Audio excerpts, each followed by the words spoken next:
Hay una polémica, digámoslo así, porque eso sucede, sobre el incremento salarial que debe regir para el sector privado desde enero del 2026. Que unos se disparan hacia arriba y otros se disparan hacia abajo. Digo disparan porque se plantean cifras, números, que están absolutamente distantes. Y eso ha sucedido en la mayor cantidad de veces, porque los trabajadores quieren que se equipare el costo de la canasta básica familiar, que oscila a los $800. Actualmente el salario básico unificado es de $470. ¿Cómo usted incrementa y quién puede aguantar un incremento de casi el 100% o un 80%? Yo le veo imposible, pero tampoco del otro lado, ¿cómo se puede plantear un incremento de $10, de $11, de $15, de $20? Y se dirá, de acuerdo a los parámetros establecidos en la norma, es el índice inflacionario, es el que marca el monto del incremento. Y como en dolarización no hay inflación, mejor no le subamos nada. Entonces ahí está la discusión. Yo creo que este año no va a ser la excepción, Rommel. Ajá. Va a terminar decidiendo el ministro del Trabajo o el Ministerio del Trabajo, en vista de que no existe un acercamiento de las dos posiciones. Habrá que ver en los próximos días, porque esto tiene que dilucidarse ya mismo, porque ya vienen las fiestas de Navidad, de Año Nuevo, y eso tiene que decidirse. Son las 6 de la mañana con 34 minutos. 6 de la mañana, 34 minutos, y estamos con alguien experto, analista político, analista económico del ámbito agropecuario y también muy activo en el Consejo Nacional del Trabajo, Rodrigo Gómez de la Torre, a quien le decimos buenos días, gracias por aceptar la invitación, bienvenido a Contigo Noticias por la 104.9. Rodrigo, ¿se puede acercar $10, $16, plantea el ministro, se puede revisar, o se puede dar algo más real, más acercado a las necesidades del sector laboral, trabajador del país, en esta diálogo, en esta mesa de negociación para fijar salario? Buenos días, bienvenido. Muy buenos días, Rommel, buenos días, Wilson. Buenos días a todos los radioescuchas e internautas que nos siguen. A ver, las fijaciones de precios, en este caso de la mano de obra, de parte de un tercero no vinculado, nunca han dado buen resultado. ¿Ya? El trabajador y el empleador deben buscar espacios donde puedan coincidir en posturas. Tenemos que analizar varios ámbitos y me estoy extendiendo a responderte primero. ¿Qué pasa con la productividad laboral? ¿Qué pasa con un trabajador que te produce el doble que otro en las mismas condiciones de trabajo? A ese otro trabajador, al que te produce más, con gusto le subes el salario. Al otro que no te produce, probablemente lo que quieres es desvincularlo porque no es productivo. Utilicemos esos términos actualmente. El Consejo Nacional de Trabajo y Salarios debe tratar política salarial más allá del mero hecho de solamente discutir salarios al final del año. Y si algo yo lamento es que hayan movido la fecha al 20 de diciembre, cuando lo ideal era tener este numerito, bueno o malo, al 30 de noviembre, para que el sector empleador pueda planificar su año venidero con tiempo. En este momento, claro, queremos subirle por un lado, se dice la canasta básica, y aquí pongo una nota, familiar. Queremos subirle al mismo, a equipararle al salario personal. Entonces, ahí primero tenemos un desfase. Si bien las familias pueden haber bajado un poco el número de miembros que la conforman, de acuerdo a los datos demográficos. Habla de los perceptores. Los perceptores, curiosamente, no se han movido.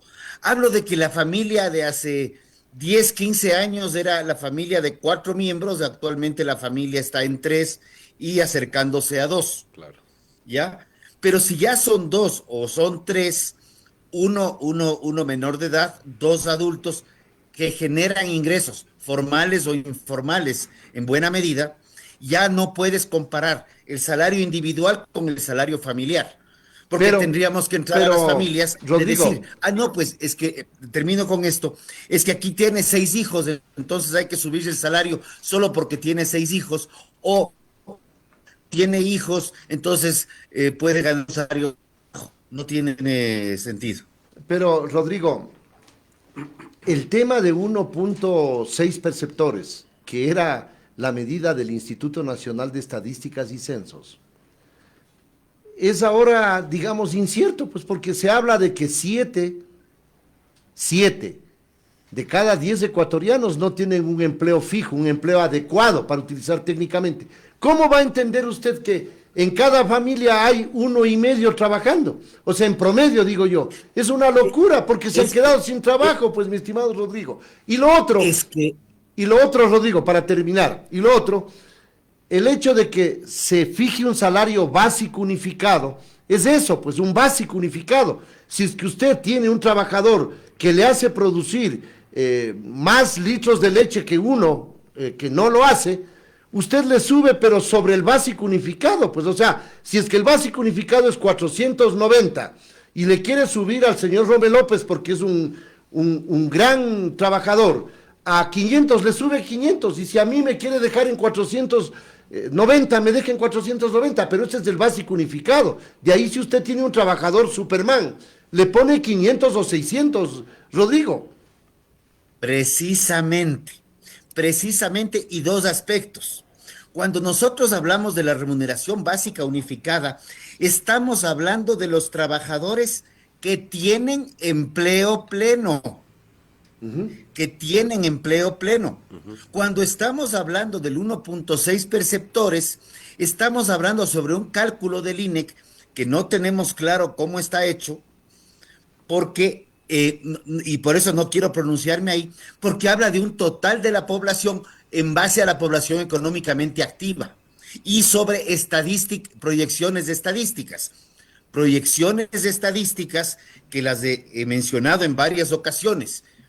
Y te doy datos desde junio a julio, hay un incremento de 92,000 puestos de trabajo de acuerdo al ENEMDU. Ese mismo periodo, junio-julio, hay un incremento de 4,000 empleados en el Instituto Ecuatoriano de Seguridad Social.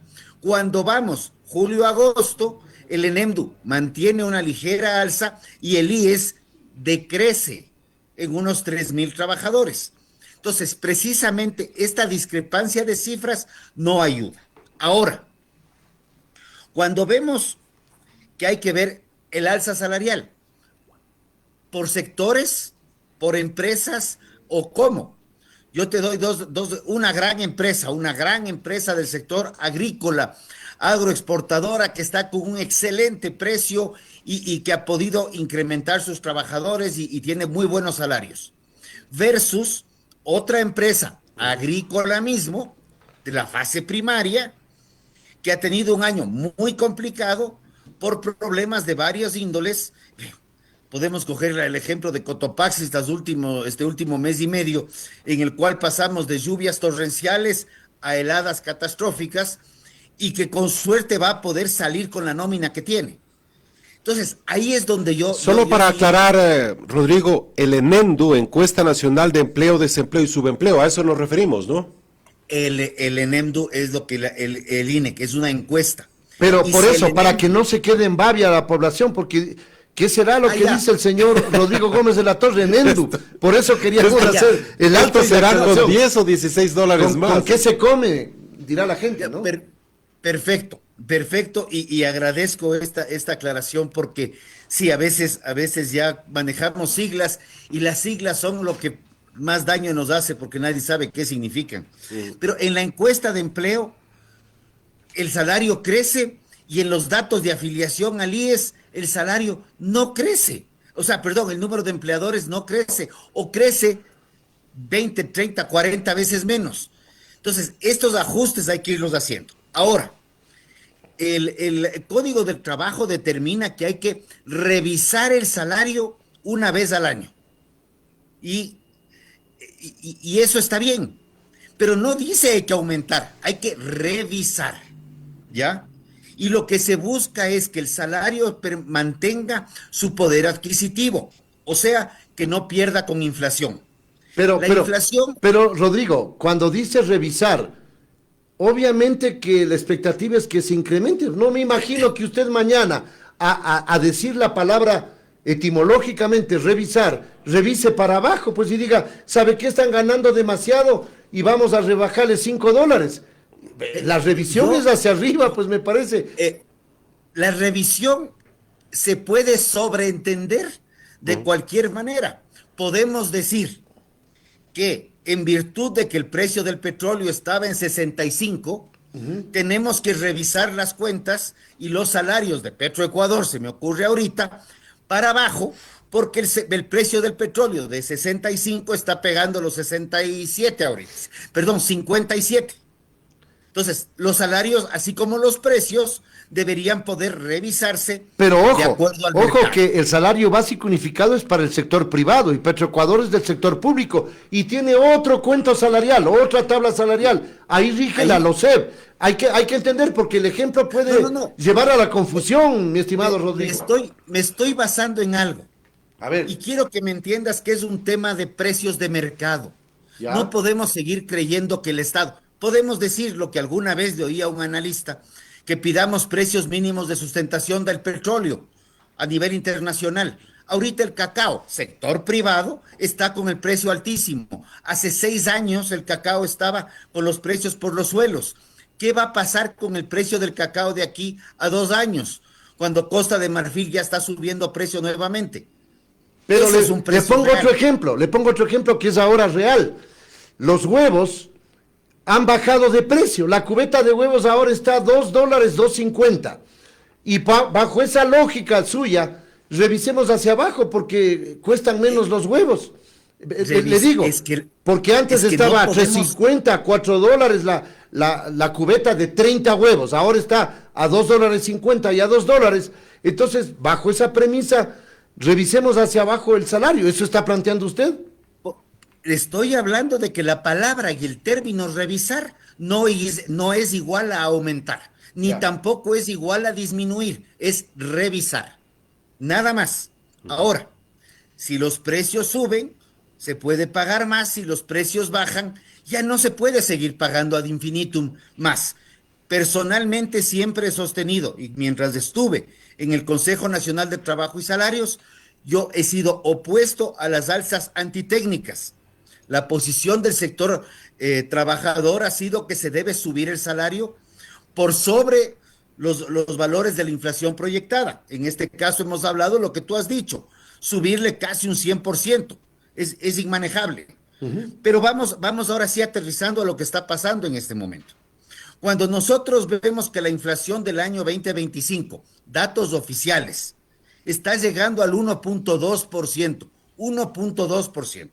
En el presupuesto general del Estado, presentado a la Asamblea y ya aprobado, dice que la inflación va a ser el próximo año de 3.2%. ¿Cómo de una inflación a la baja se estima una inflación al alza para el próximo año? Es un tema que lo he puesto en varias ocasiones a debate público y que nadie quiere meterse a responder. Si va al ámbito de inflación, Rodrigo, para equiparar, revisar el término que utilizabas, ¿qué sería? ¿$5 o $6? ¿Más o menos? El 3.2% casualmente coincide con 15 punto algo dólares, Okay. Que es lo que la ex ministra hizo referencia en su momento y que ahora el ministro habla. Lo que es importante aquí es que, más allá de que si tienes mayor productividad y puedes pagar salarios por encima, no hay problema. Nadie impide pagar salarios por encima del básico. Por el contrario, lo que te dicen es no pagues por debajo. Y el sector privado cumple con la norma. Ahora, cuando vemos que el piso de incremento sería de 3.2%, ya hablando del incremento, porque ya sabemos que hay una cifra de inflación proyectada, a ella debería estar apuntando el ministro cuando, si no hay acuerdo en el Consejo, lo que sucede es que se debe aplicar la inflación proyectada. Ahora, años anteriores y repetitivamente se han dado incrementos salariales de acuerdo a decisiones políticas. Bueno, mencionas Guillermo Lasso, Rodrigo. No. Yo lo pongo en consideración, porque él sí dijo, bueno, voy a subir en $25 cada año. Pero si tú revisas años anteriores, también se ha subido por sobre la inflación proyectada, con excepción del año 2020 y del año 2016. En el 2020 se resolvió que no debería haber una inflación proyectada por las condiciones de pandemia, y en el año 2016 se resolvió en base a un acuerdo entre trabajadores y empleadores que iba a haber un incremento. No recuerdo el número en este momento. Pero el resto de años, lo que se ha incrementado no ha sido en función en base a la inflación, sino a decisiones políticas. Lo que no está dentro del marco de la ley son decisiones políticas. En el caso del gobierno de Lasso, que se subieron $25 por cada año, según los trabajadores, subir el salario por encima de lo previsto va a incrementar la empleabilidad. Y cuando revisamos los datos sea del ENEMDU, de la encuesta de empleo, o sea de los datos del Instituto Ecuatoriano de Seguridad Social, con 2 incrementos de 25, vimos que no subió el salario. Más bien vemos que los salarios se han mantenido estancados. Ahorita, como hago mención, hay una diferencia de cifras que es importante, que esté clara para la gente, pero lo que hay que buscar es mecanismos de generar más empleo. Y con esto sí quiero aclararlo. Cuando hablamos del salario básico unificado, estamos hablando de la población con empleo. Del 100% de la población con empleo, que podrá ser el 35, el 37%, únicamente pleno. De esa población con empleo, el salario básico afecta a un 15%. De la población con empleo está con el básico. Sin embargo, y no estoy de acuerdo en que tengamos que decirles que hay que proteger a los infractores de tránsito o cosas por el estilo, pero la remuneración básica unificada está vinculada a multas, claro, está vinculada a cierto tipo de sanciones en varios ámbitos y está vinculada también a pensiones alimenticias. Y mucha gente que tiene que cubrir pensiones alimenticias que no tiene empleo, sí tiene que ver de dónde saca más plata para poder cubrir y estar en el marco de la ley y no estar como infractor. 8.8 millones de habitantes integra la población económicamente activa, de acuerdo a cifras oficiales. Rodrigo, de esos 8.8, casi 9 millones de ecuatorianos, de los 16 millones que más o menos somos, ¿cuántos tienen trabajo adecuado? Esa es la gran pregunta. Y hay cifras, yo no sé si es que están totalmente unificadas, las que se manejan oficialmente, que de esos 8.8 millones, únicamente un 30, 40% tienen un empleo adecuado, para decirlo generosamente. Quedémonos con las cifras que nos da el ENEMDU, son más o menos 3.2 millones de personas. Imagínese usted. De esos 3.2 millones de personas, quienes se verían beneficiados del incremento salarial, que para equipararle del básico de 470 actual al que podría venir mañana, son más o menos 480,000 personas, de acuerdo a las estadísticas promedio que tenemos. Entonces, cuando tú tienes que tanta discusión se basa en esto, sí te genera un poco de dudas. ¿Qué pasa de ese 4.2? Quedémonos con los 3.2. ¿Qué pasa con esos 5.6 millones de personas, si no me fallan los números? Más o menos, ajá. 5.6 millones de personas a las cuales no les beneficia el salario, de los cuales hay muchos que van a tener un incremento en su costo de vida de manera indirecta, que sí van a ser directamente afectados por un incremento salarial. Por eso lo que yo digo es, está bien, debatamos el tema salarial para una revisión, no hay problema. Hemos acostumbrado que la revisión sea aumento, que no es lo mismo, son dos términos distintos. Pero ¿por qué no estamos discutiendo la problemática fundamental? Empleabilidad. Ahora, ¿cómo facilitar Rodrigo, para contratar más gente? Rodrigo, pero yo le voy a poner una cifra adicional que complejiza más el panorama, porque de acuerdo a las estadísticas de esta propia encuesta nacional de empleo, desempleo y subempleo, en EMDU, la población en edad de trabajar, la PET, es de 13,2 millones. Imagínese usted, 13,2 millones, que no es lo mismo que población económicamente activa, que es 8,8. Es decir, ahí tiene una cifra adicional, porque, por ejemplo, hay mucha gente que no estando en la población económicamente activa está en edad de producir y de trabajar. Y esa gente también hay que tomar en cuenta que mucha de ella, o la gran cantidad de ella, está en el desempleo, no tiene fuentes de empleo, no tiene fuentes de ingreso. Ahí tú acabas de destruir todas las cifras y me encanta que lo hayas hecho porque es un punto de debate histórico, ¿ya? La población en edad de trabajar es quienes tienen de 16 años para arriba porque es el trabajo de 16 años con autorización de padres y con ciertas condiciones está permitido en el Ecuador, ¿ya? La población económicamente activa es la población que tiene voluntad de trabajar y está buscando trabajo.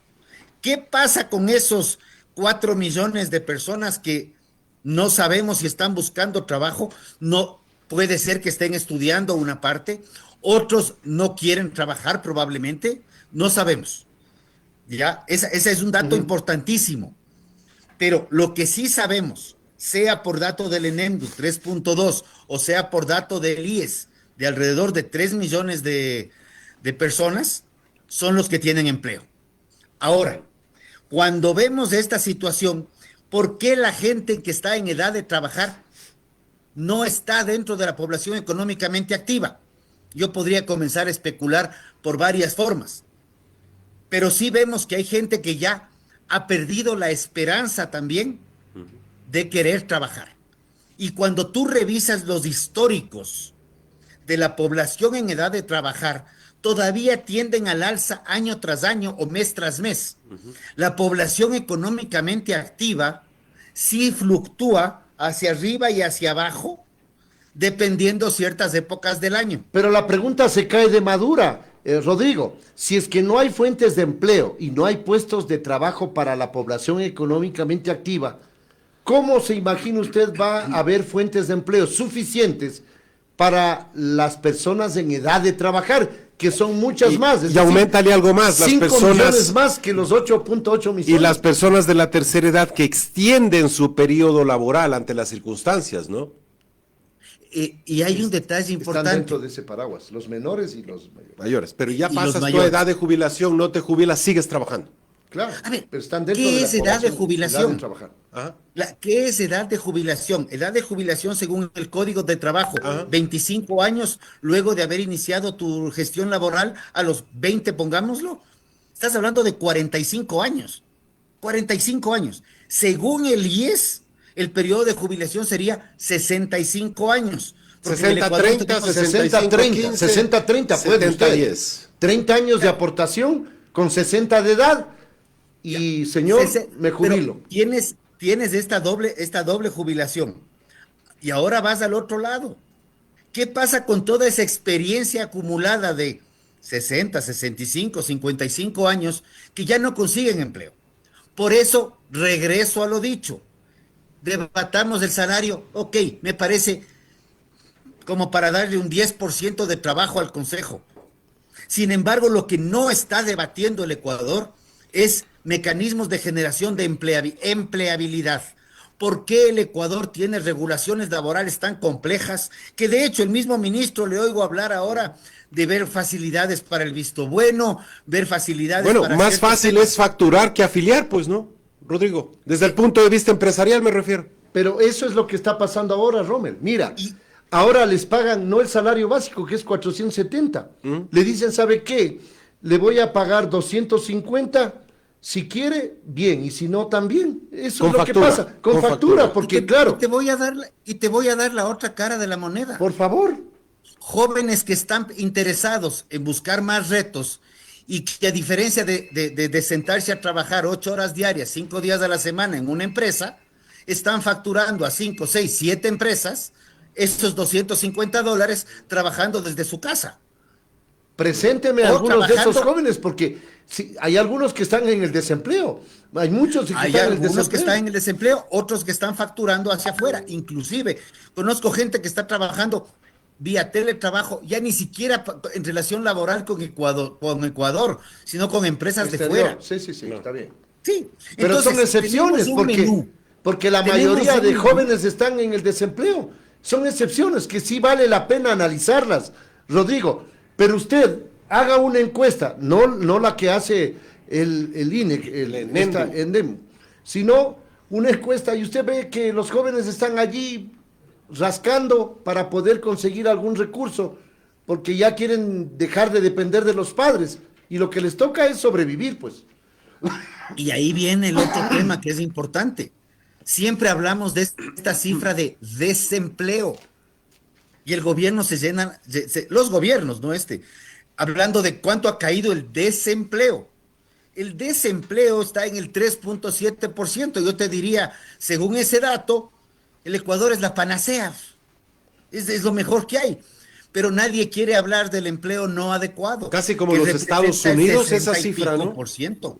¿Por qué no tenemos mecanismos? Esta gente que quiere trabajar, empresas que no tienen la capacidad económica para contratar al 100%, emprendedores que no saben a dónde van, sistemas de siembra-cosecha, sistemas de trabajo temporales, sistemas de trabajo por horas. Sin embargo, la población se opone al trabajo por horas. Yo no sé si se oponen al trabajo por horas o al quien hace la pregunta. Pero ahí hay temas que hay que analizar. Bueno. Pero el problema del Ecuador se mantiene. Tenemos que solucionar un problema de empleabilidad para que las empresas puedan contratar de manera más flexible y no estar tan complicadas con tanta sobreregulación que tenemos al momento. ¿Cuánto debe subir el salario básico unificado a su criterio? A mi criterio debería quedar a decisión de empresas y empleadores, trabajadores y empleadores de cada entidad y de cada realidad económica, cuánto se puede ajustar el salario pensando en el próximo año. Ese es mi criterio personal, no es el criterio que determina la norma. Pero para cumplir la ley, le digo, ¿cuánto debería subir? Tomando en cuenta el parámetro. Porque si no, claro, pues cada quien que si quiere incrementarle a 1,000, que le incremente o que le baje a 200. Rodrigo está como Poncio Pilatos. Es que ahí no es pregunta. No. La pregunta fue a su criterio. Claro. Mi criterio es ese. Ahora, la ley determina que si no hay un acuerdo entre trabajadores y empleadores, se deberá, y refuerzo el verbo, se deberá aplicar la inflación proyectada. Y la inflación proyectada es de 3.2%. 3.2% que a 470 por 3 por 5. 15, estás hablando de 485,04, claro. Digamos que redondeamos al múltiplo superior, 486, que coincide con las cifras que el ministro mismo ha dado, 16 dolaritos. Claro. Bueno, esa es la propuesta. Con esos $16 nos quedamos, Rodrigo. Que no son 16. Son 16 más el porcentaje del 13º, del 14º, fondos de reserva por salíes, que es lo que le cuesta al trabajador, convirtiéndose más o menos en 22. Perfecto. Listo, la intervención de Rodrigo Gómez de la Torre, a menos que... No, nada, en absoluto. La gente se dirá, o se preguntará, la que le esté escuchando, con $16, ¿qué hago? ¿Le alcanzará para 2 chuletas en Navidad o a lo mejor un pavo? Imposible. Lo mismo pensaba yo en una reunión editorial con colegas periodistas. Pero bueno, Rodrigo, muy amable. Gracias a Rodrigo Gómez de la Torre, su visión en el ámbito salarial en Contigo Noticias. Él fue parte del Consejo Nacional del Trabajo y Salarios. Correcto. Dirigente gremial. Sector agropecuario también. Analista, como usted dijo, político, social. Y económico. Bueno, es analista de todo. Ahí está el link. Ok. Vamos a la pausa, regresamos En pocos minutos No, más estará vamos con